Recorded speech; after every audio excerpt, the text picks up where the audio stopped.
Good evening and welcome back to a Dreamer's Paranormal Journey. And tonight we're here with Linda and Jason, and we're going into our 7th installment. Tonight we're going to be discussing 31 fearsome monsters around the world. What they are, who they are, what they're about, and go from there. And then from that point we're going to talk about the retrograde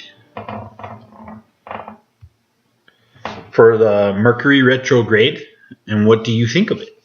What do you think of about that when it comes down to this planetary alignment that comes from this? So we have 31 monsters that we'll be talking about tonight, and we're going to go ahead and let Linda get that kicked off. All right, so I was just looking, and I stumbled across this, and it was about 31 fearsome monsters from all over the world. And I thought it might be cool to actually break down each monster, because I guess we all come across them every once in a while, even at work. You never know. The first one we come across is the Gremlin. Not quite a furry Steven Spielberg creature from your childhood horror films. Accounts of these mischievous sprites who are reputed to wreak havoc on aircraft functionality. Kind of like, I guess it would be like that one. I'm trying to think of a movie I've seen it where he's on the plane. And it's on the plane. It's not wreaking havoc all over the plane. And he's like, it's on the wing. It's on the wing. So it first cropped up in RAF slang of World War II. Because apparently this would happen a lot, so they blamed it on the Gremlins. And those are Gremlins. Gremlins are little tiny creatures, not like we've seen before, but they look like what my dad would call them would be the McGublicans, but I guess these guys call them Gremlins. The second one, Davy Jones. I'm not really sure he's a monster, but if you've ever had dreams of being a pirate, you've probably also had nightmares about Davy Jones. Davy Jones is the spirit of the sea, or sailor's devil. Additionally, Davy Jones' locker is sometimes used to refer to ocean, particularly as the grave of those who died at sea.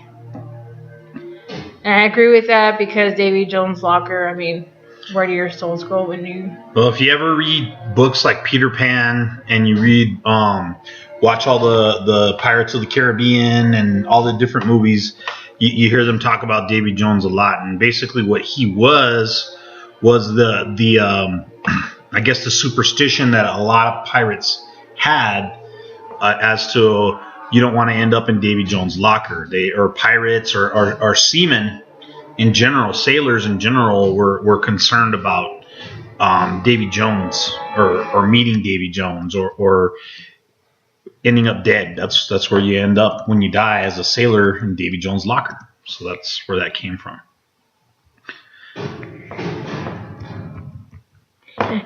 So, of course, the third one is a Chupacabra. Apparently we see those a lot down here in Texas, and because we're close to the border. Yeah. They look like chihuahuas. Go ahead. I guess the sightings of the reputed vampiric creature had been reported all over North and Central America. And the name comes from the chupar, to suck, and cabra, the goat, named in relation to the first alleged victims and the goats, or livestock, found drained of all their blood. The Chupacabra is thought to be a large bear-sized creature with spikes running down the length of its body, thin arms with 3 sharp fingers. Kind of interesting. It's an interesting looking character. If you look at it at the illustration here, there's like standing on 4 legs that have 3 spiked fingers going from it. So it's like a chihuahua, a hairy chihuahua. Looks like something, that's for sure. It's a hairy chihuahua. And then our next one that we'll speak about is the Manticore. And this bizarre concoction of a monster reputed to have the body of a lion, sometimes a tiger, and the head of a man. Porcupine quills and a tail of a scorpion. Ultimately, the word Manticore comes from an old Persian word meaning man-eater. So yeah, this character was definitely in a lot of mythology. Right? If you go through the Greek mythology, you see a lot of talk about manticores and good the brave knights fighting the manticores that comes through it. I'd like to see some of these creatures. Mm-hmm. Then we have the Banshee. I know. The way the girls scream once in a while kind of sounds like it. Apparently, the girl scream? Yeah. Mm-hmm. You know what? Okay.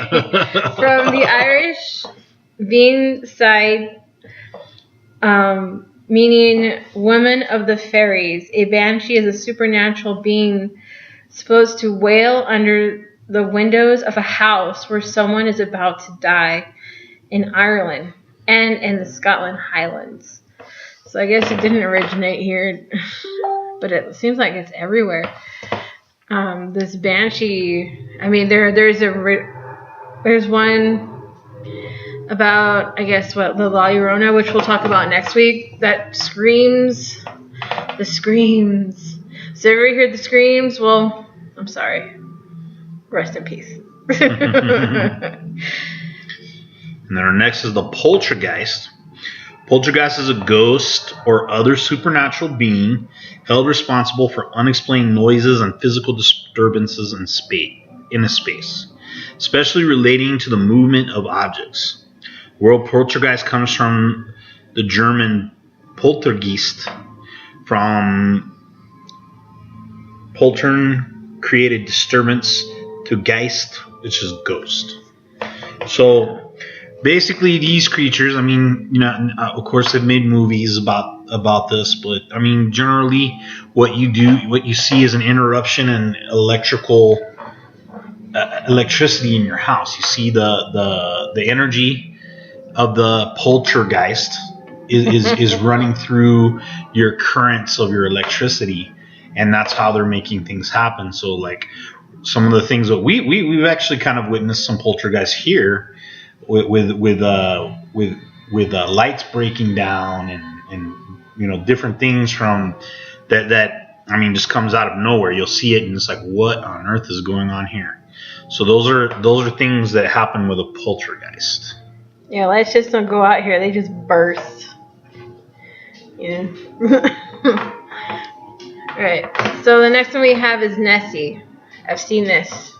Didn't see Nessie, but I've seen this. I've seen this, okay? So it's the Loch Ness Monster, familiarly known as Nessie. And it is reputed to live in the Loch Ness, a deep lake in northwestern Scotland, with the accounts dating back to the time of St. Columba, 6th century. And many alleged modern sightings, many profess to believe in the monster, although there is no scientific proof of its existence. But, I mean, I think there is. It looks like it's a dinosaur with fins. A fish creature, more than likely, or a creature of the sea, probably a mammal of some kind. I want it. Yeah. I want it. Well, I mean, literally, it kind of goes back to the alien sightings, and it goes to that, is that, I mean, it's hard to believe, you see it one time, okay, maybe it's a coincidence, but you see it more than once, there's got to be something more to it. There's been multiple sightings. It migrates from there to New England. Mm-hmm. And then in between, too, somebody else has another. It's not Ness. They don't call it Nessie. They call it by another name, but it's still a monster that looks identical to It's a monster, but I don't think it's a monster. It's just like the giant squid. Yeah. I mean, it could just be a really overgrown freaking lizard. You don't see it attacking people, and you don't hear about that stuff. Honestly, we attack things that we shouldn't. So. I mean, generally, most of these sea creatures or anything like that don't really get crazy unless you're doing. I mean, go back, think of all the they say when animals attack, type of thing is generally because their space is being invaded that it shouldn't be. I mean, there's no reason for it. So you got to kind of look at it from why do if these animals do get violent, where's that coming from? But I guess that's for a different time or different show. But I'm guessing this guy's probably a pretty easygoing mammal. Yeah. Next is the Revenant. That's the next monster that we're talking about. The French word referring to a person who has returned after a long absence. Revenant is a person who returns from the dead or reincarnated corpse or ghost. Interesting. So when we die, for all of us who believe in reincarnation, we would be called the revenants. And yep, there are times you probably dream or think, okay, I've been here at one point or another. So you probably were reincarnated. That was what you were at a certain time. The next one is the Jersey Devil. Looks like a horse with wings. It's like a goat. Right? A goat or a camel. A fabled inhabitant of sparsely populated Pine Barrens region of the U.S. state of New Jersey. The Jersey Devil is it's a kangaroo-like creature with a horse/dog head, dragon-like wings and tail and horns. A National Hockey League team based in the state. The New Jersey Devils, it takes its name from the original monster. Bite me. So it's it's basically a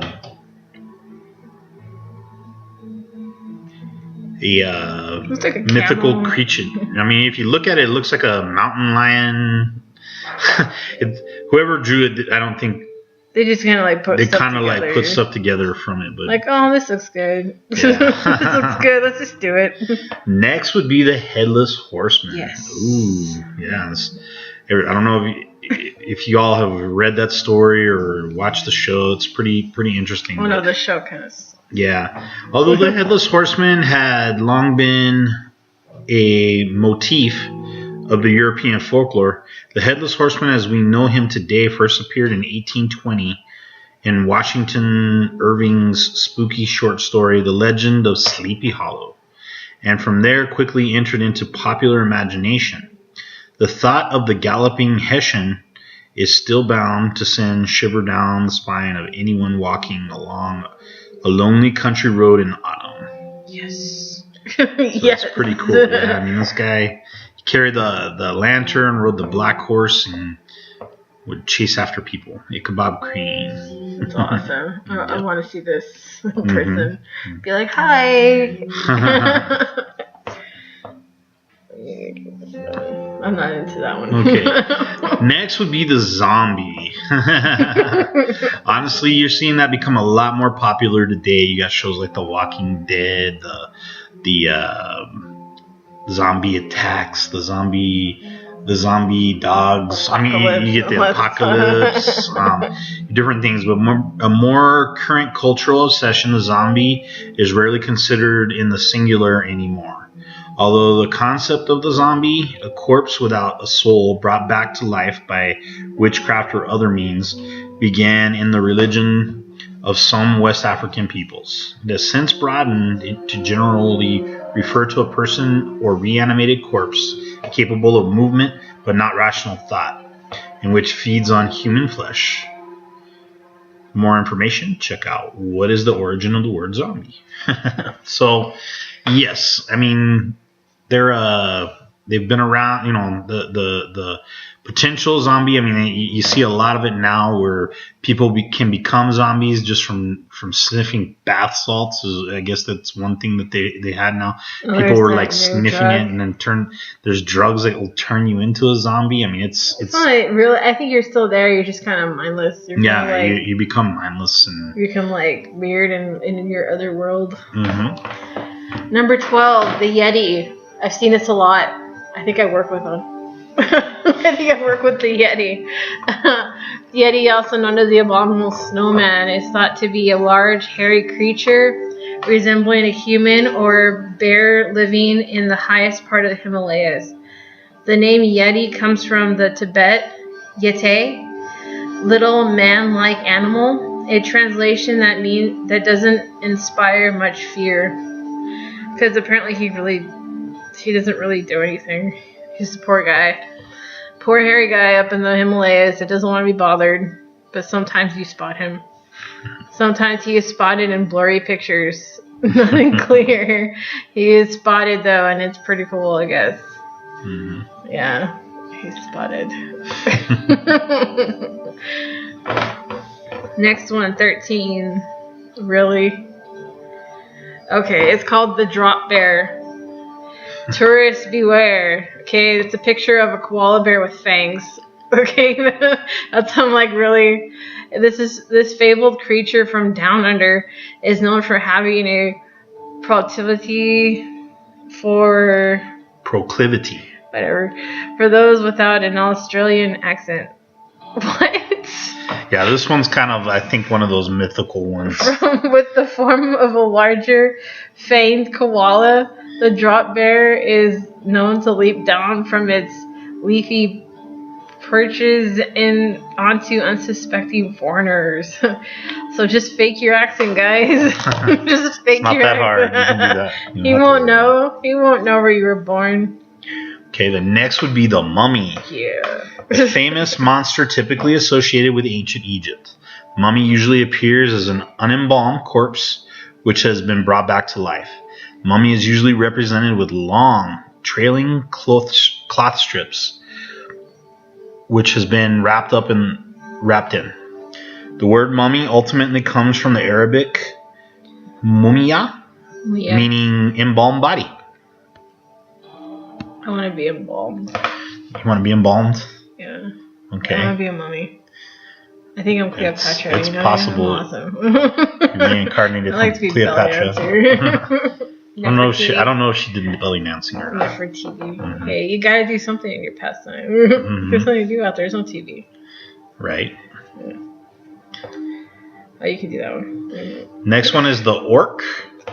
It's Tolkien fans are already well acquainted with the devouring monsters that are orcs, an imaginary race of subhuman creatures, small and human-like in form, but with ogreish features and malevolent characters. Never heard of one myself. It's kind of like that little person from Lord of the Rings. No, this one says ogreish features. Yeah, but that one kind of look ogreish. It's not small. I guess small human-like. Yeah, I guess that's who it was. They're just being mean to poor people that are small. That's mean. I guess. Kraken? The Kraken. The Kraken. Oh, the freaking... the giant squid I was just talking about from Norway. Yep. Oh, so spotted off the coast of Norway, the Kraken, an enormous sea monster often represented in the form of a gigantic squid. This monster has the distinction of being part of Mimi culture. Liam Neeson's dramatic Release the Kraken line and the dialogue from the 2010 reboot of Clash of the Titans has become popular catchphrase. Release the Kraken. I'm sorry. I don't watch that. It's a sea serpent. I mean, honestly, it's had several different meanings. I know the octopus is probably the giant squid is probably the most popular, but it can be a sea serpent too as well. If you look at Chronicles of Narnia, that was the Kraken was released in that movie too. The Voyage of the Dawn Treader. And Pirates of the Caribbean too. Pirates of the Caribbean. He released it from Davy Jones's locker. Yeah. Yep. Well, there you go. They're all related. Golem? Mm-hmm. The Jewish legend golem is a human figure made of clay or other materials which is supernaturally brought to life. The word comes from Yiddish golem, shapeless man. The word also appears in extended use referring to an automation or a robot. Interesting. Could be a voodoo doll. I don't know. I mean, why would they do that? I don't think they believe in voodoo. They were cheap. Yeah, but in all honesty, I mean, I guess every race has their own folklore of different. Number 18, the werewolf. Every time I think of werewolf, I always think of Teen Wolf. Yeah, they do. Yeah, the Clash of the Clans, Clash of the Titans. Clash of the Titans had it. Yep, absolutely. Everyone's favorite furry monster, the werewolf, refers to a person who changes for periods of time into a wolf, typically when there's a full moon. While the wolf part of the world is obvious, the were is somewhat elusive. Even to entomologists, the were is usually identified with the wolf. I'm sorry, I'm reading this wrong. It's where. The word, though where, is usually identified with the Old English where, meaning man. So werewolf would be man wolf. Yeah, I always think of Teen Wolf when I see these. That's just one of the funniest, awesomest movies ever. Oh my god. One of the best Michael J. Fox movies ever. Or Michael Jackson. He became a werewolf. Became a werewolf in Thriller, yeah. Who else became a werewolf? Oh. Or that movie Wolf with, what's his name? You know what else? Ooh. Twilight. Oh, yeah. Twilight, they have the wolves. Yeah. But they turned into actual wolves. They weren't like man wolves. I know. It's kind of different. They made it kind of corny. Or there was that one movie Wolf where Jack Nicholson turned into a wolf. One. That was so a great movie. Too, right? Yep. Yeah. He bit her and turned her into one. And Godzilla. Oh, God. Before the monster was Godzilla in English. It was Gojira in Japanese. The Japanese name comes from a blend of gorilla, Kujira, whale. According to the OED, the monster's name was allegedly adopted from the nickname of a burly film set employee. Nice. A burly film set employee? That's like at work. I would do that too. I would do that too at work. Mm-hmm. The Howling. What's The Howling? It's another werewolf movie. Have you seen it? I haven't seen it, no. But okay, I guess we got to see it now. It's an older werewolf movie. Hey, the older ones are kind of cool too. Some of them are kind of creepy. Yeah. We should watch with Mystery Science Theater 3000. That'd be kind of cool. Mm-hmm. Siberius? Is that what it is? The three-headed... Cerberus. Oh, yeah, from... mm-hmm. Sorry, it's in Once Upon a Time right now, and they killed it. Yep. And Hades is pretty upset. It's the... If there's sleeping dogs to let lie, it's this one. The Greek and Latin mythology Cerberus is the fierce watchdog, often represented of having 3 heads who guards the entrance of hell. Yeah, Hades' dog. Mm-hmm. Hades' pet. Mm-hmm. But you know what? Disney kind of... they kind of failed on this one because he's supposed to be really big. Like, yeah, he wasn't that big. He was like a bear with 3 heads. It was like, really, man? Let's do this. Yeah, they killed him off too quickly. It was too easy. Yeah. And that poor puppy died. Mm-hmm. He's more misunderstood puppy. Hell yeah. Okay, number 21, the Siren. They're not monsters. They just don't like people. Okay, probably the best known for their cameo in Homer's Odyssey. These monsters are part woman and part bird, and are supposed to lure sailors to destruction with their enchanting singing. In 1819, the French physicist and engineer Charles Cagnard. That's what de la Tour invented the machine capable of producing musical tones. He named it a siren, which gives us the sense of siren referring to a device that makes loud, prolonged sounds, signal, siren. But hey, you know what? Mermaids also lured sailors to their deaths too. They were also called sirens, and they did the exact same thing. I totally agree with this. You want to know why? Because sailors, sorry, Dad, will believe in. There's a lot of them out there that when they see it, they're like, "Hey, how are you doing? You're pretty," and then they die. That sucks. Next one's kind of interesting. The Succubus. Hell yeah. Female demon imagined to have sexual intercourse with men in their sleep. This monster takes its name from the medieval Latin word succubus, meaning prostitute. Well, you know what? It's because did she kill him? No, they don't kill them. They don't. Are you sure? It's just, I guess it's more of a from what I've always understood about them. Suffocated the man. It kind of lures a guy to his death, from what I understood, and then it also bends you to their will. So, like, whenever you do see the succubuses, they basically suck the life out of you. No, what they do is it's nothing like that. What they do is, if there's something that they want, they allure the man. They lure the man into getting them what they want to do. Until they're done with them, then they kill them and then move on to the next one. That sounds good. Okay. And then the next one is Incubus, which is the confederate of Succubus. The Incubus is a male demon imagined to have sexual intercourse with sleeping women. The word incubus comes from the late Latin incubo, meaning nightmare. According to the OED, the existence of these monsters was recognized by ecclesiastical and civil law in the Middle Ages. Oh, so they cause nightmares in women? Basically, do this opposite of what the succubus. Well, that sucks. What if we want to, like... Well, yeah, you do. Just after that, it's like bending you to their will, and then they kill you after it's done. But that one, the nightmare thing, more like some Freddy Krueger. You know what I mean? We're gonna kill you. Oh yeah. The Cyclops. Next is the Cyclops. Remember, a race of one-eyed giants. Most famous Cyclops is probably Polyphemus, who was blinded by Odysseus in his escape. Oh.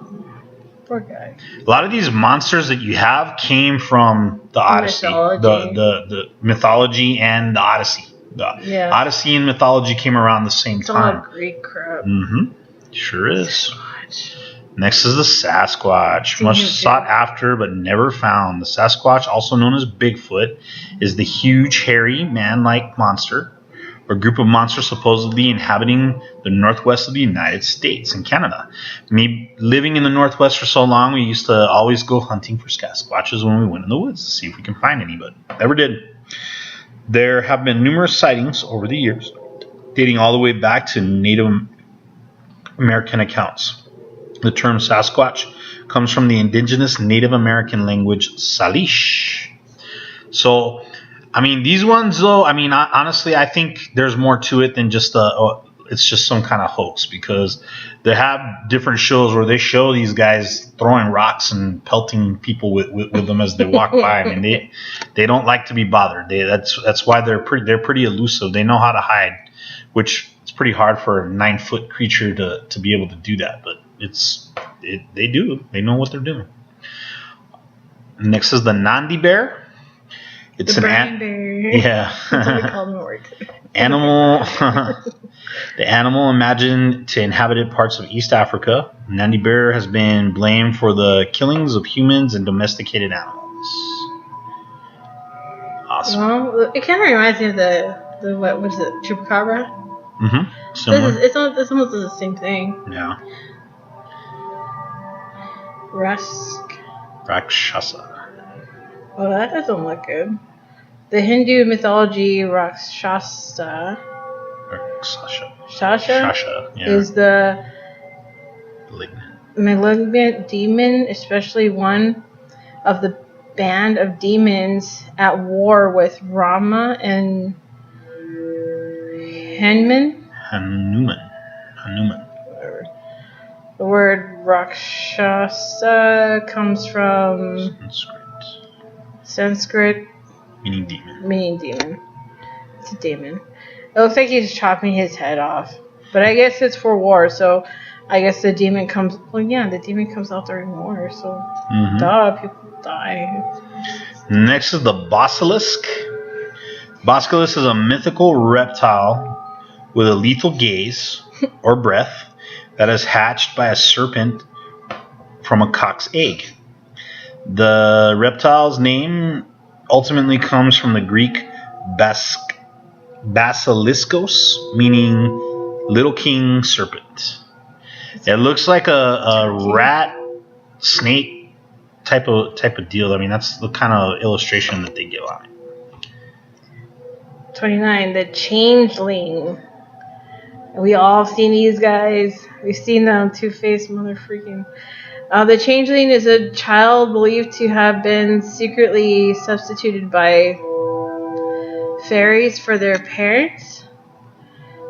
Real child in infancy. Awesome. For the parents' real child. What? I don't understand. That didn't make sense. Basically, it's believed to have been secretly substituted by fairies for the parents' real child in infancy. Oh, okay. So the fairies switch them out. Become the child, basically. Well, that would explain a lot of bad things here. Like Trump. Trump's a weirdo. Might be a changeling. He reminds me of the Omen. The Omen kid. Yeah. He looks like that. He's a little kid. Weirdo. Very true. Oh, Frankenstein. Good. Frankenstein. It's a monster. Apparently, I guess nowadays it would be a monster because you have a Botox and plastic surgery and all that stuff. But I guess they're not called Frankensteins. They're just called getting things done. So one of the most enduring monsters in literally history, anyone who has read Mary Shelley's 1818 novel Frankenstein or modern Prometheus is fond of reminding everyone that Frankenstein is the name of the inventor, not the monster. But the language usage wins in the end. And for some were to yell out to you that Frankenstein is hot on your tail, you probably wouldn't assume that the mad scientist is after you. You would think that it was Frankenstein. But, I mean, either way, the reason why... Yes, it's about the mad Dr. Frankenstein, but because he created this monster, the last name of the monster would be Frankenstein. So, it's Frankenstein. Not to get too technical about this, it's Frankenstein. I mean, but if you want to get really technical, the monster was actually his brother. His brother in some, and then in other ones, it was some guy they took out that died hanging, and that he was just bits and pieces of every prison guy they had gotten. And if you've seen young Frankenstein, his brain was abnormal. Not normal. Abby normal. No. Abby normal. Aw. Okay, so 31 is the vampire. Yeah.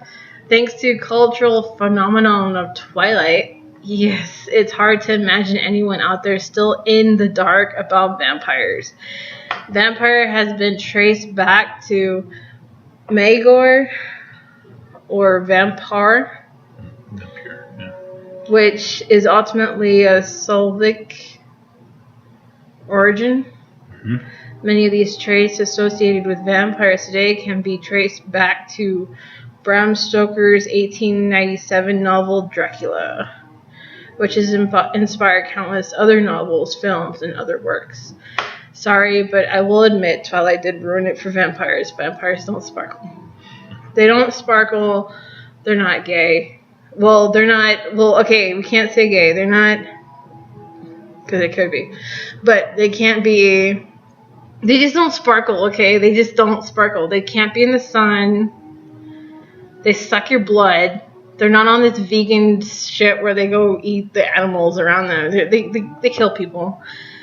Unless you're like the new cultural society of vampires who, I don't know what they drink. They drink like tomato juice or something. I guess we have to look more into that one.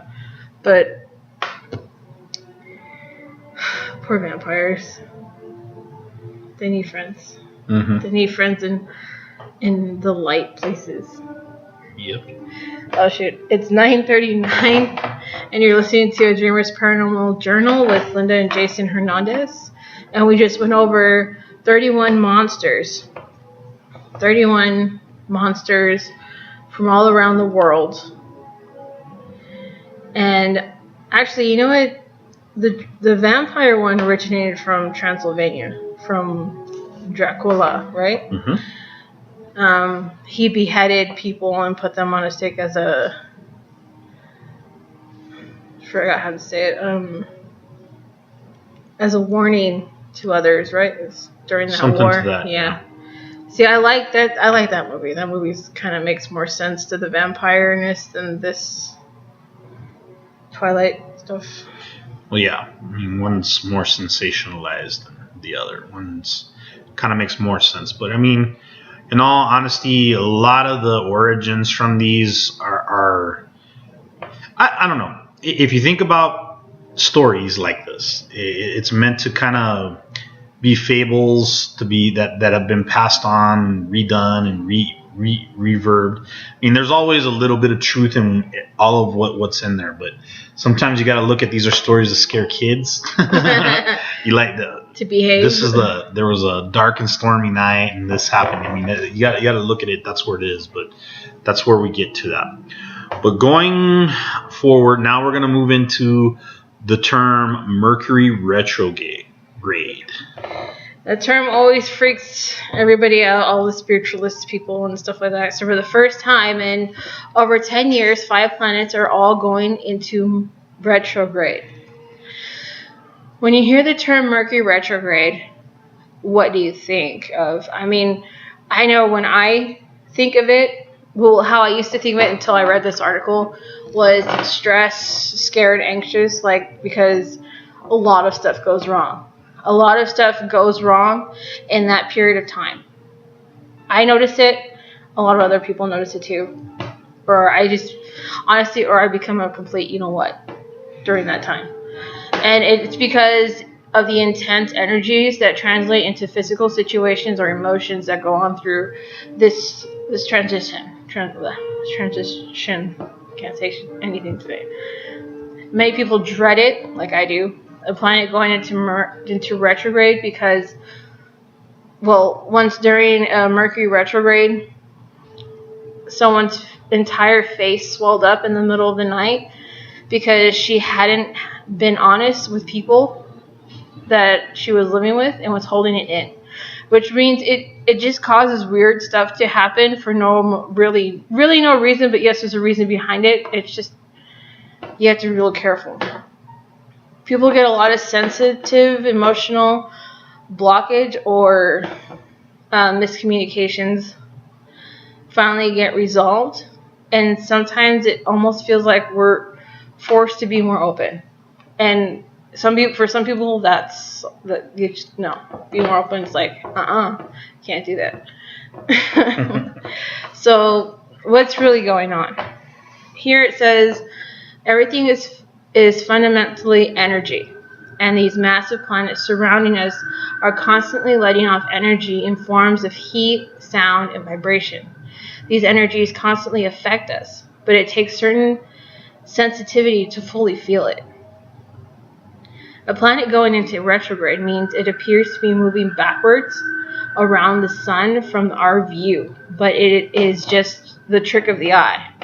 It is the intent and focus we put towards a retrograde that makes it what it is.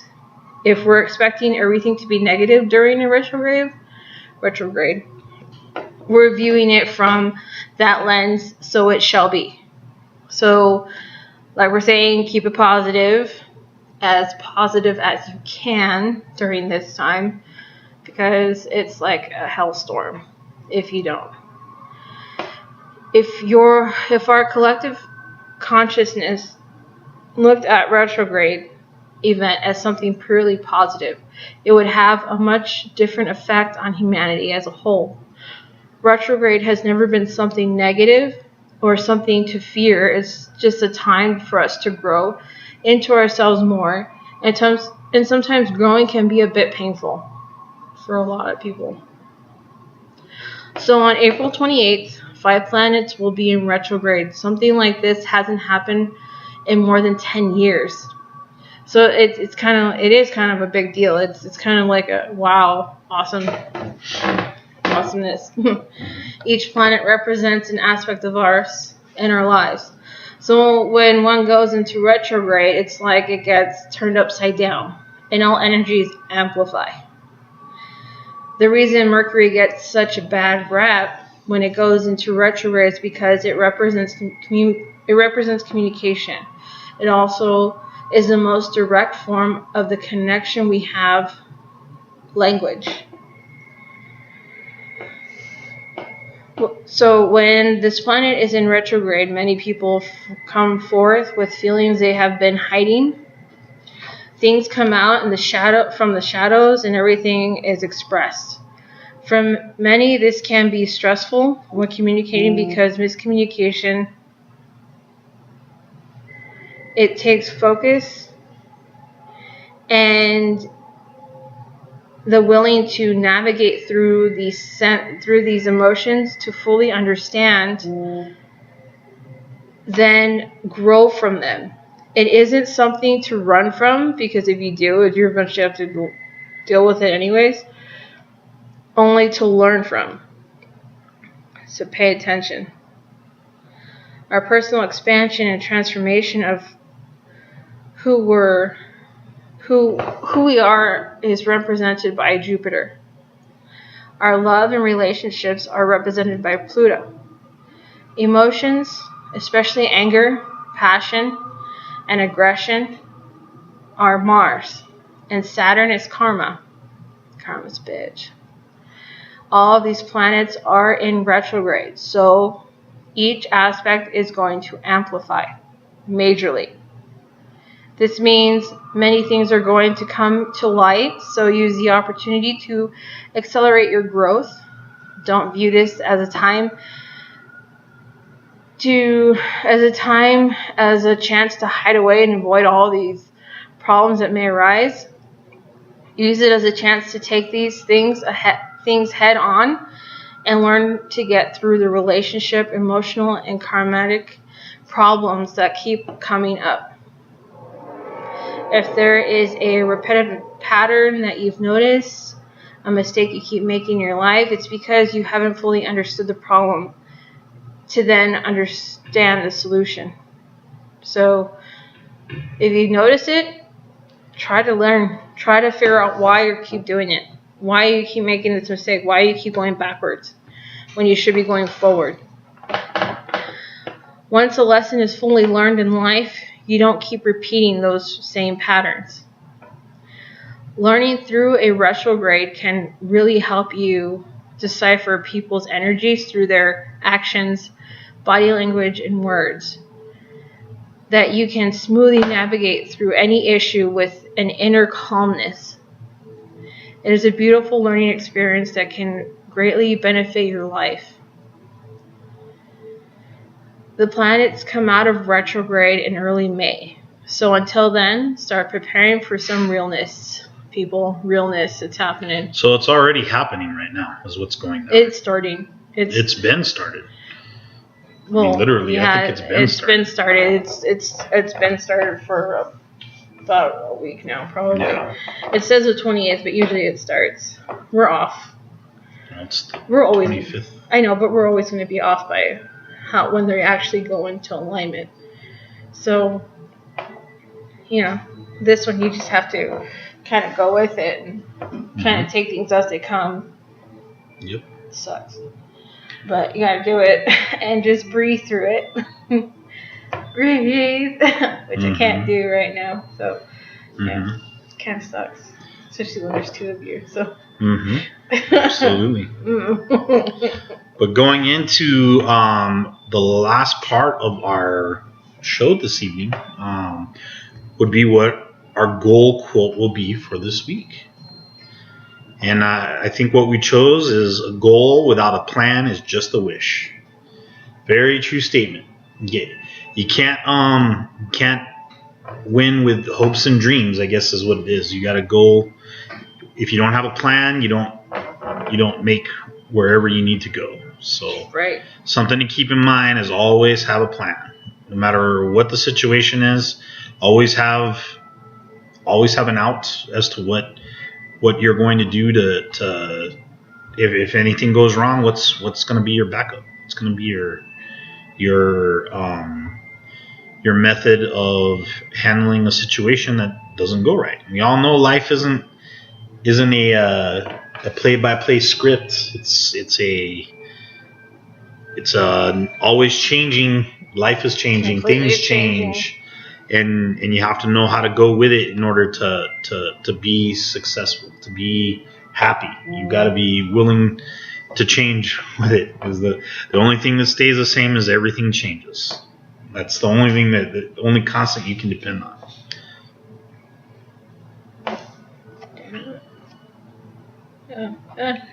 It's 9:50, and you're listening to Dreamers Paranormal Journal with Linda and Jason Hernandez.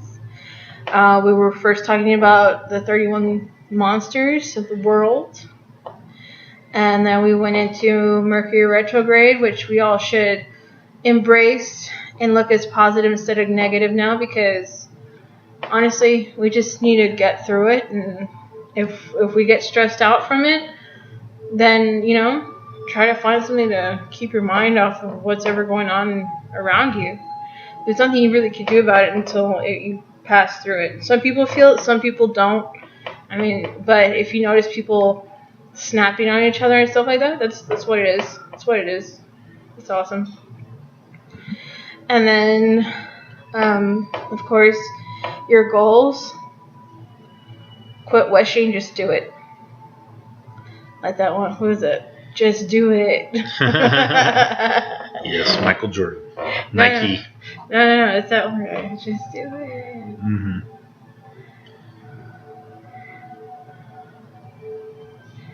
It's just do it.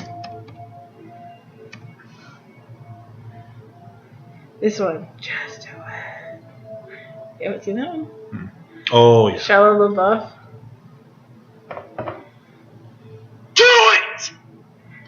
Just do it!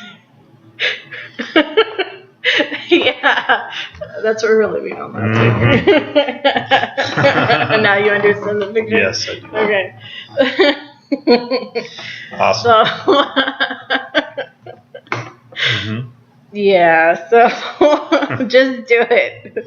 Instead of making excuses, just do it. And you will get to where you need to get to eventually. It won't happen overnight. If it does, good for you. Seriously, good for you. I will applaud you. The next thing I wanted to say was I'm thinking about doing a giveaway here in the next few weeks. I just don't know what to give away. I'm looking in between books. The guys at work think I should do a Comcast thingy. It's a Comcast thing you plug into your... Or it's kind of like an Apple TV that you plug in to your TV, and it has a bunch of apps. Or actually, it's a Comcast one that plugs into your... It goes from your phone to your TV, and everything from your phone gets shown onto your TV. And apparently, since they couldn't figure it out, hope they don't hear this later, that they kind of want to get rid of it. So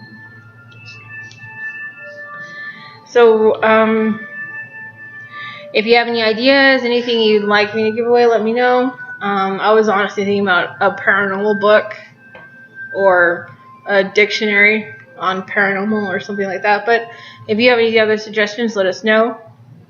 And of course, if you need to talk to one of us or get to reach us, go ahead and go to our page, like our page, please.